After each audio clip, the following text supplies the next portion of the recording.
Hey everybody, it's Taki117 here with Taki's Tutorials. So, we're going to do something a little different today. Instead of going into my normal save file, we're going to do a scenario. Now, the reason we're doing this, we're going to do the Station 1 one, or the Station 1 scenario, is because I've noticed, looking at the forums and looking at the Kerbal Space Program Facebook page and groups, that a lot of you guys are having trouble with docking. So here we are, we're in orbit around, focused on our space station. We do have several Clampotron docking ports that we can dock to. So what we're going to do is we're going to go to the Space Center and we are going to rendezvous and dock with that space station. Perform a crew change out or something. Whatever. What we're doing really doesn't matter.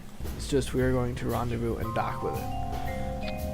So I'm going to build a fairly quick and dirty spacecraft here.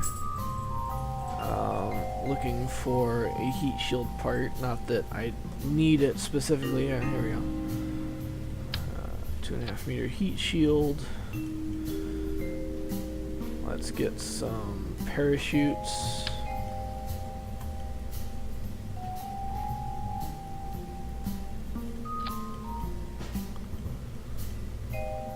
Go. The most important thing that we want on here is a docking port, specifically the Clampotron docking port. Now, just need one. Docking ports will only dock to other docking ports of the same size. Like this Junior here will not dock to the Clampotron. Now, of course, it will in the vehicle assembly building because it's not docking, it's being attached by a node. The same is also true of the senior docking port. I'm personally going to be using this shielded one. No. Yeah, we'll figure something out. So, what I want to do... Why is that so big? Oh well. So, I'm going to be using the shielded docking port. The shielding docking port is the same size as the regular Clampotron, but it's shielded. So I need... See, 1.2 changed a lot of things. So I need that. Actually, I'm going to use one of those. And then I need some sort of service module. Now, I've noticed a lot of newer players putting these giant RCS fuel tanks on their craft, and you really don't need it. The pod comes with 30 units, which for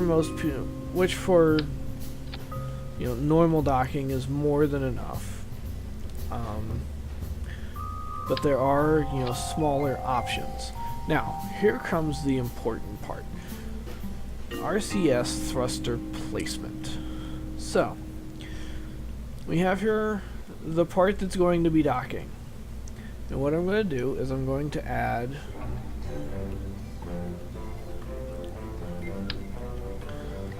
you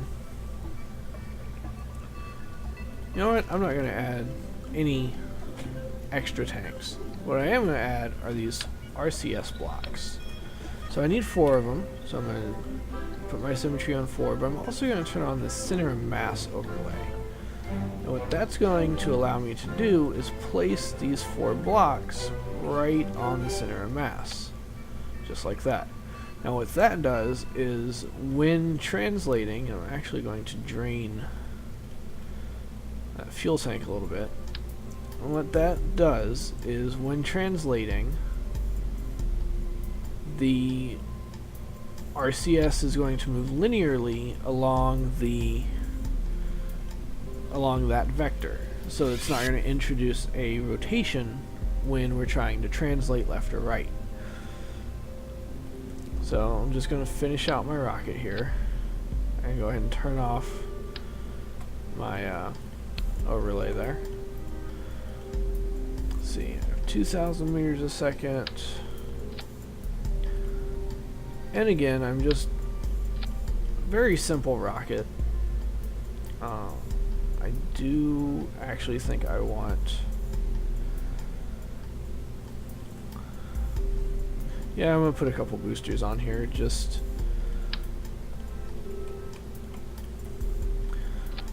because I can. They are going to be liquid-fueled boosters.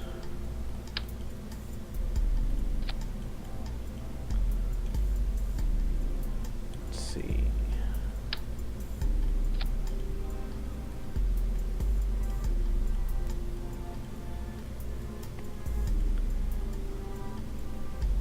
Wow. So, something you want to keep in mind when using liquid-fueled boosters specifically is thrust-to-weight ratio. You have to have enough thrust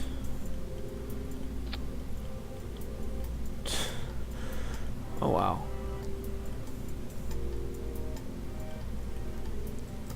That's a little ridiculous. But you have to have enough thrust to lift the extra fuel you're carrying. Ah, that works nicely. And actually I'm going to put, that there, and then one of those. Now, fuel line placement is kind of important, because the way fuel lines work is they will always flow from what you're attaching to, or from what you're attaching from to what you're attaching to. So here they're going to flow from my tank, from my boosters, to my center tank.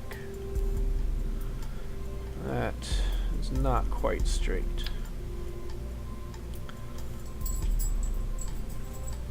There we go.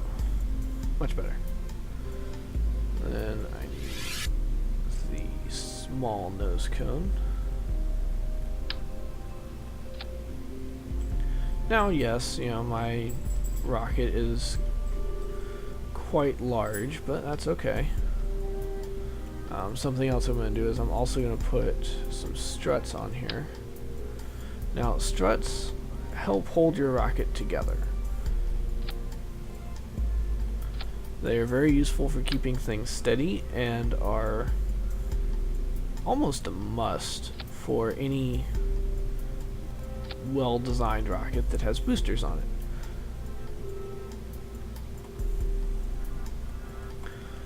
And then I need some launch clamps.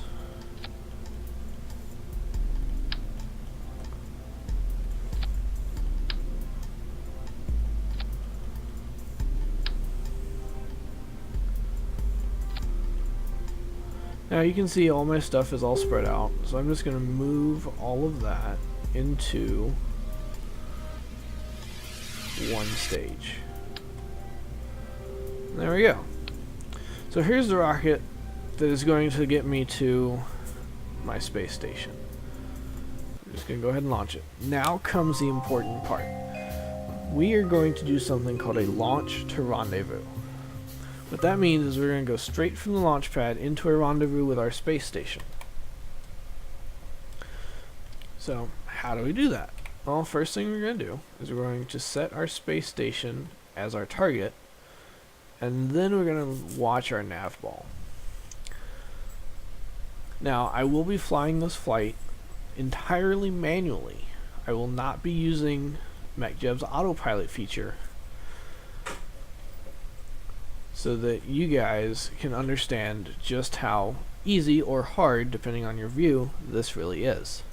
So we've already throttled up, we've activated our stability assistance system, and we are just going to watch our nav ball. I'm going to accelerate time a little bit. And as our station orbits, it's going to pass roughly overhead. There it is. So this little pink thing I like to call the meatball, and you want it on the left side of your nav ball prior to launch.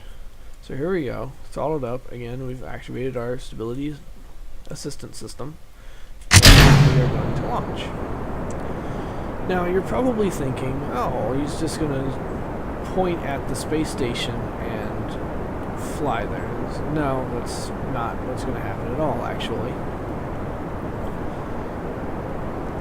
What's going to happen is I'm actually going to go east like a normal launch. And you're probably wondering, why is he doing that? Well, the main reason is because my station is orbiting east.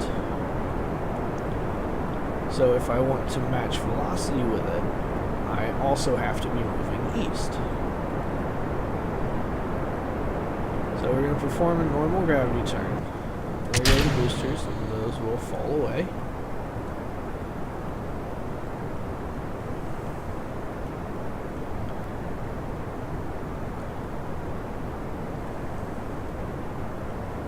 Rocket doesn't quite have the thrust I would like, but that's okay. We are still going up, and that's the important part. So when we start going down, then we have issues. Nice shot of the Mun and Minmus there. Minmus being the other moon of Kerbin.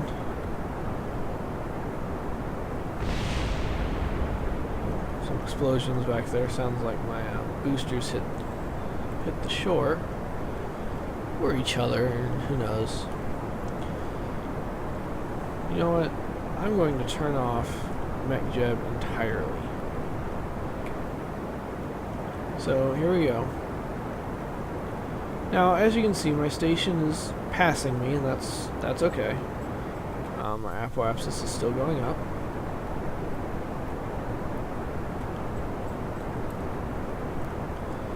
Now, I have no idea what my thrust to weight ratio is. I have no idea what my delta V, how much delta V I have left, or really any of that. And that's okay. So I've noticed my target is slightly off center. So I'm just going to adjust my orbit. Starting to get some re-entry effects here, but that's okay.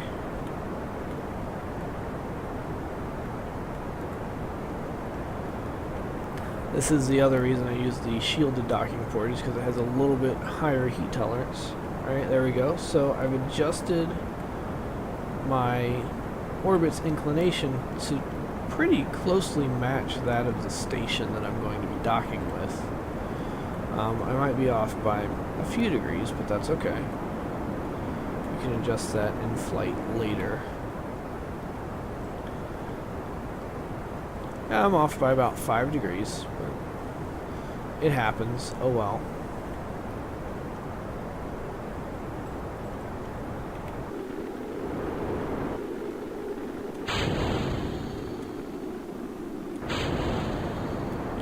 Ditch my second stage, and it's orbiting at an altitude of about 150 kilometers. Or it's actually at 138. Yeah, it's 130 kilometers thereabouts. So I'm going to go ahead and go up to 130 kilometers. Now, as you can see, I'm a little off, but that's fine. So what we're going to do now is we're going to circularize our orbit, just like we would normally.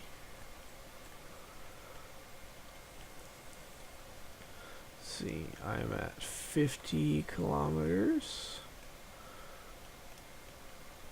Now, the important part is that our our nodes are roughly where they need to be, so that when I get to them, I'm also crossing my target's orbit.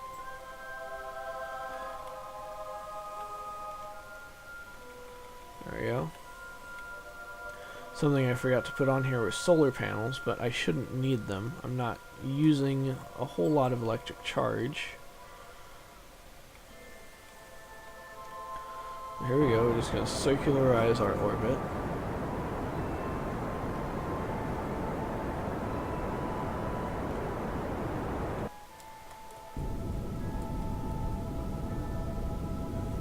And there we go.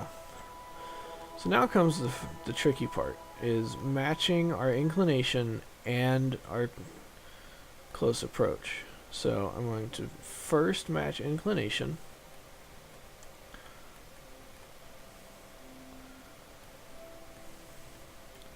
There we go. Now I'm going to match my close approach.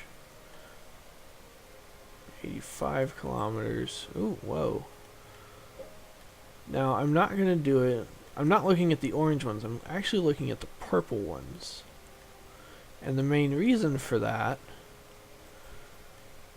is because I don't really care about the orange ones. That's my first crossing. I care about my second crossing. 3.3, 3.6, 4.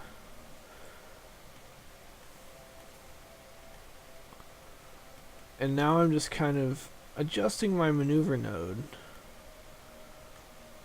trying to get these as close as I can. Looks like 3.3 kilometers is about all I'm going to get.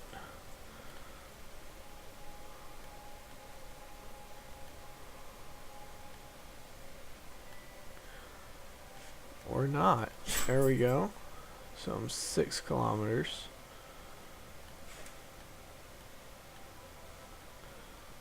3 kilometers. Yeah, there we go. 0.4 kilometers. That is really good, actually. If you can get less than 2.5, you're doing good.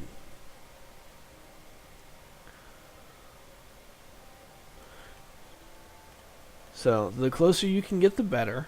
It doesn't really matter how close you get, as long as you're within 2.5 kilometers. Again, the closer the better, but it doesn't have to be perfect. You're going to be off, almost guaranteed. So here we go. We're getting ready to perform this maneuver.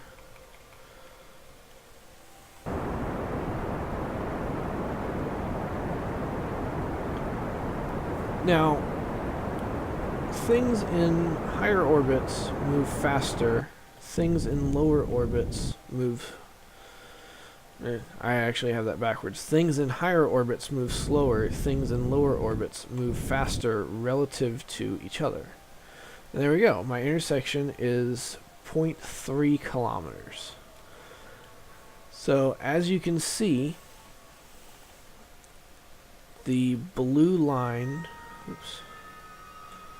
The blue line is my current orbit, and the green line is the orbit of the station. So right now, what's going to happen is my capsule is going to follow the blue line, and it's going to catch up to my station. So let's just go ahead and warp. Now, you'll watch as I pass this orange marker.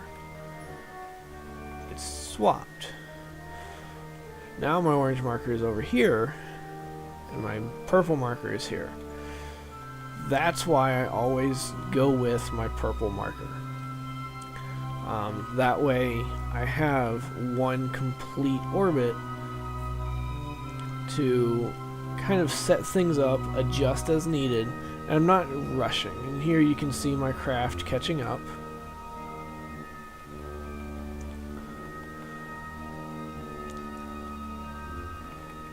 So now I'm going to go back to map view. I'm going to point target retrograde. Now, why am I pointing target retrograde? Well, I'm trying to dock. Let's see if I can see it here. It does not look like I can see my space station just yet, but that's okay.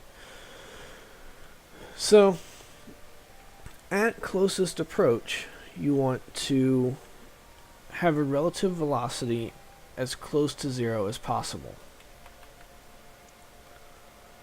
Let's see.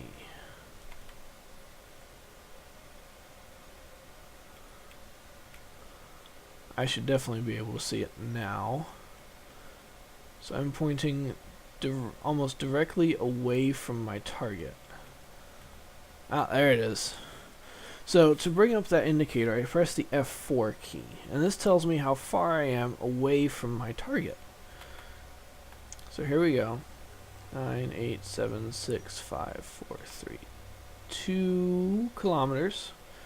Now I'm going to open my shield, and I'm going to open the shield, and then I'm going to control my spacecraft from my docking port. Now, is this required? No, especially if your spacecraft is in line, or your command pod is in line with your docking port and facing the same direction. But if you're flying a space plane, that's a different story. So here we go.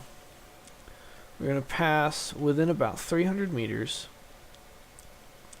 but I'm going to zero out my velocity. Whoops, a little too much.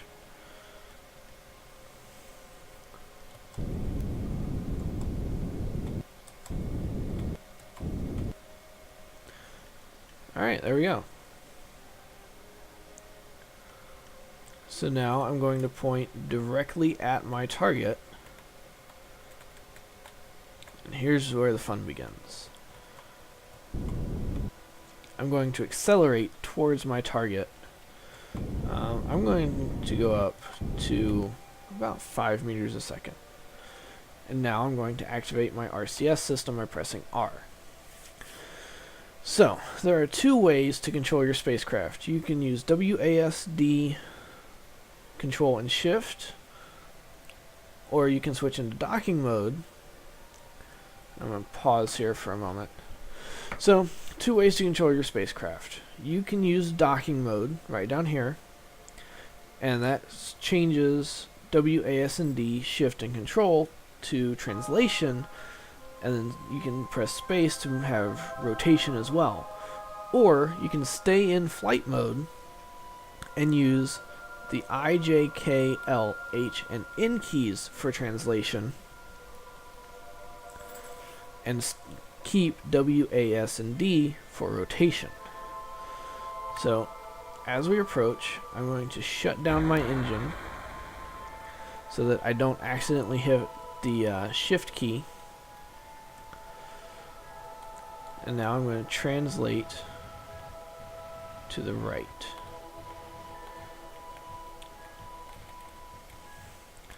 Now I'm still heading straight for my target. Now, at about 100 meters, I'm going to select a docking port as my target, and I'm going to press N to slow down.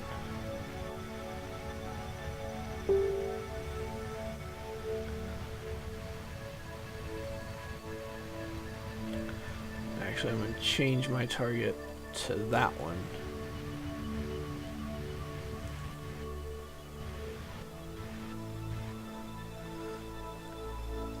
So here we go.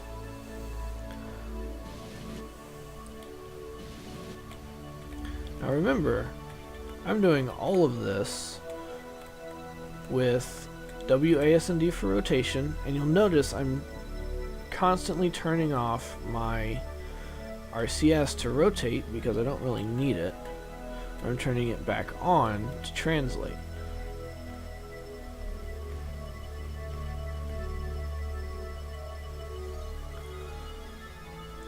And this is a very slow approach.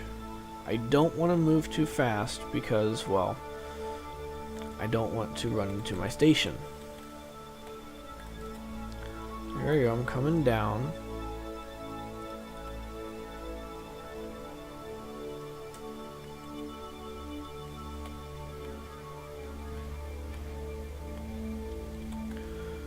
I'm actually going to rotate that way. There we go.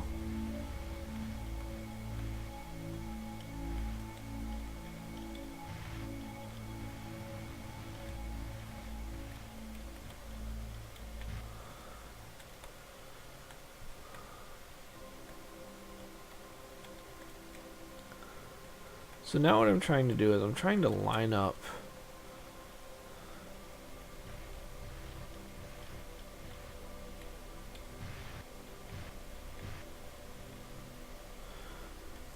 my two docking ports. Now, I'm really only looking at my nav ball. I'm not looking at a whole lot else.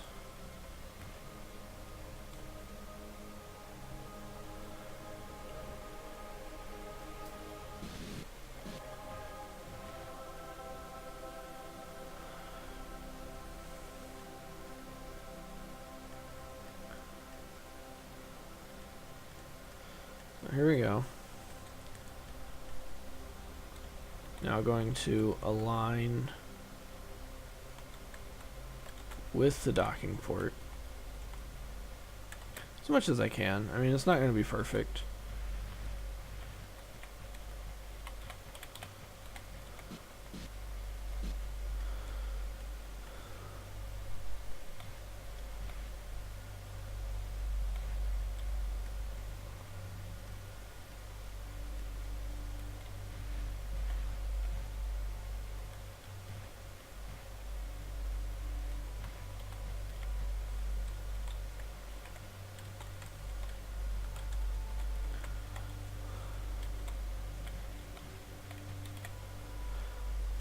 That's actually pretty good.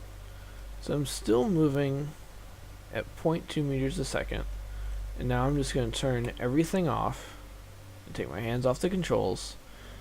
And if you notice, the docking port actually pulled my craft in to dock with it. And then when the camera shifts, that means we're docked. So we can take some fuel, we can take some monopropellant, do whatever we need to. But that's how you rendezvous and dock. And there we go. That's it. So, thanks for watching. I'm Taki117, and remember, it's only rocket science.